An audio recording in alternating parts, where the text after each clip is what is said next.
कौन था कर्ण? महाभारत में सूर्यपुत्र कहलाने वाला इस योद्धा के पूर्व जन्म से जुड़ी है कवच कुंडल की कहानी।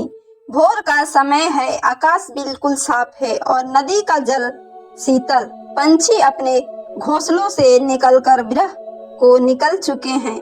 उधर पूर्व दिशा से आकाश में कुछ लालिमा सी उभर रही है और धीरे धीरे बढ़ती ही जा रही है। ऐसा लग रहा है कि जैसे अपने 7 घोड़ों के रथ पर सवार सूर्यदेव तेजी से इस ओर बढ़ते आ रहे हैं।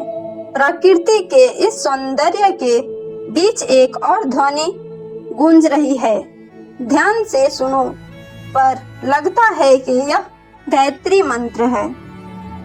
कर्ण के साथ नियति ने किया क्रूर मजाक,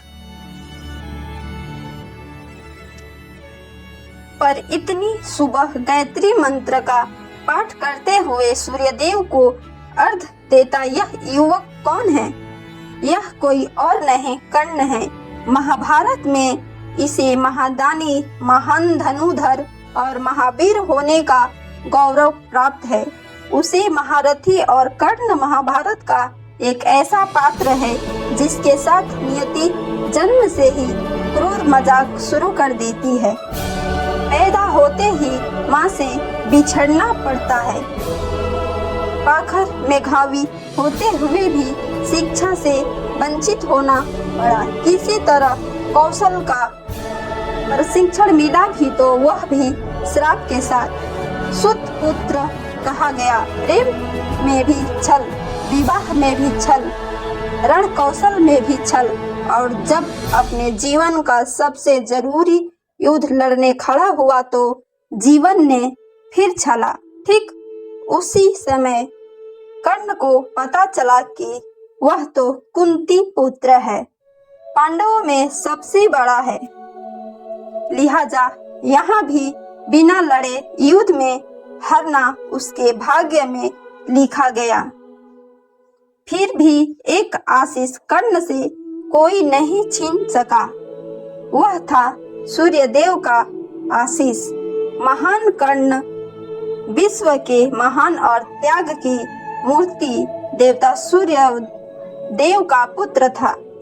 त्याग और दान के ये वरदान कर्ण को अपने पिता सूर्यदेव से ही मिला था, जो जीवन भर उसकी शक्ति बना रहा। सूर्यदेव सिर्फ वेद पुराणों में ही नहीं शामिल हैं, बल्कि रामायण और महाभारत जैसे महाकाव्यों में भी वे प्रमुख किरदारों के रूप में शामिल होते हैं।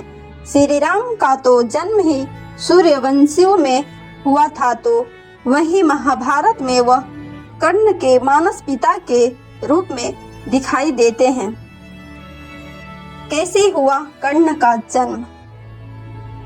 कुंती ने जब ऋषि दुर्वासा से देवहूत मंत्र का पाया था तो सिर्फ प्रशिक्षण करने के लिए उन्होंने सूर्यदेव को बुला लिया।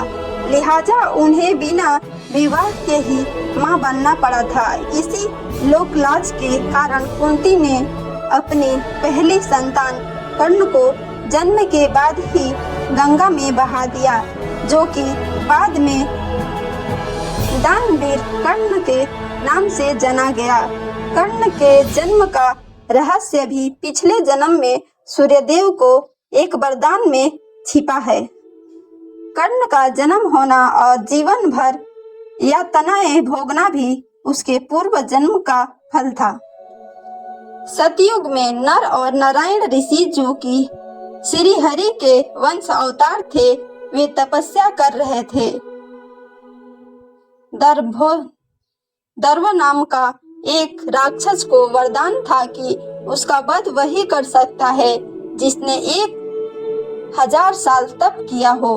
राक्षस को सूर्यदेव ने 100 कवचों का दिव्य कुंडल का वरदान भी दे रखा था। जो भी उसका एक कवच भी तोड़ता उसकी भी मृत्यु हो जाती। दुर्दंभा के अत्याचार से परेशान देवता विष्णु जी के पास गए तो उन्होंने सभी को नर नारायण के पास भेजा गया। नर नारायण ने देवताओं की बात सुनी और उनकी सहायता का वचन दिया।